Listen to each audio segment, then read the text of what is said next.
আসসালামু আলাইকুম। প্রচণ্ড গরম, তাই আজকে একটু পাতলা ঝোলের তরকারি রান্না করব।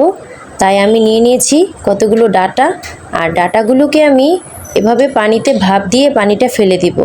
তাহলে রেসিপিটা দেখতে একেবারে গ্রিন গ্রিন লাগে, সবুজ হয়। আর ডাঁটা অনেক সময় লাল হয়, তখন এই ভাপ দিয়ে পানি ফেলে দিলে ডাঁটাটা সবুজ হয়ে যায় আর তরকারিতে দেখতেও দারুণ লাগে। তো বরাবরের মতোই তেল দিব, পেঁয়াজ দিব, ব্রাউন কালার চলে আসলে এতে দিয়ে দিব একটু আদা রসুন পেস্ট, নেড়ে চেড়ে দিয়ে দিব একটু পানি দেওয়া হয়ে গেলে দিব একটু হলুদ গুঁড়ো, মরিচ গুঁড়ো, জিরা গুঁড়ো, ধনে গুঁড়ো দিয়ে মশলাটাকে সুন্দর করে কষিয়ে নিব। আর এই গরমে আমি মনে করি এভাবে অল্প মশলা দিয়ে রেসিপি খেয়ে দেখবেন, খুব ভালো লাগবে। আর আপনারা সবাই ট্রাই করবেন অল্প মশলা দিয়ে পাতলা ঝোলের তরকারি ট্রাই করবেন। আর আমিও এই গরমে বেশি ঝামেলাতে যাইনি, তাই এই তো আজকে বেলে মাছ রান্না করব একটু পাতলা করে ঝোল করে। তো বেলে মাছগুলো দিয়ে দিব, বেলে মানে বাইলা মাছগুলো দিয়ে আমি একটু কষিয়ে নিব মশলাটার সাথে। আর অবশ্যই একটু উল্টে পাল্টে দিব, তা না হলে ভেতরে লবণ এবং মশলাটা ঢুকবে না।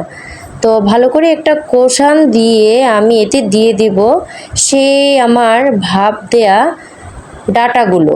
দেখুন আমার ডাঁটাগুলো এতটা গ্রিন হয়েছে, দেখতে খুব ভাল লাগছে। চোখের যে কি একটা প্রশান্তি, আসলে সবুজ এবং নীল রং আমাদের চোখের ক্লান্তি দূর করে।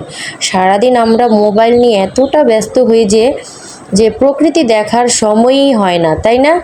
তো অবশ্যই এই ফাঁকে ফাঁকেই আমাদের একটু প্রকৃতি দেখতে হবে, চোখের একটা প্রশান্তির দরকার আছে।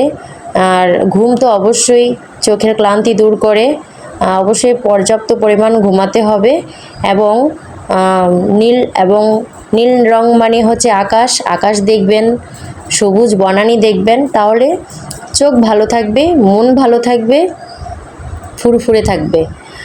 আর এই তো আমার রেসিপিটা হয়ে এসেছে, দিয়ে দিলাম ধনে পাতা কুচি দিয়ে এখন আমি এটাকে একটু ঢেকে দিলে ধনে পাতা কুচিটা সেদ্ধ হয়ে যাবে এবং সেই সাথে হয়ে গেল আমার রেসিপিটা।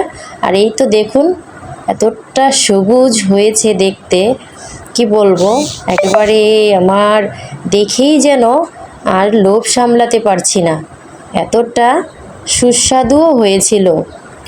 আর আমি তো বলতে গেলে ভাগেই পাইনি, আমার বর এই ডাঁটা খুব পছন্দ করে, আর এজন্য আমি আলু না দিয়ে সব ডাঁটা একসাথে দিয়ে রান্না করে ফেলেছি, যাতে ডাঁটাটা খাওয়া শেষ হয়ে যায়।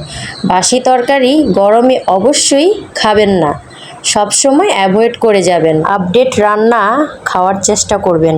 আজকের মতো এখানে বিদায়, আল্লাহ হাফিজ।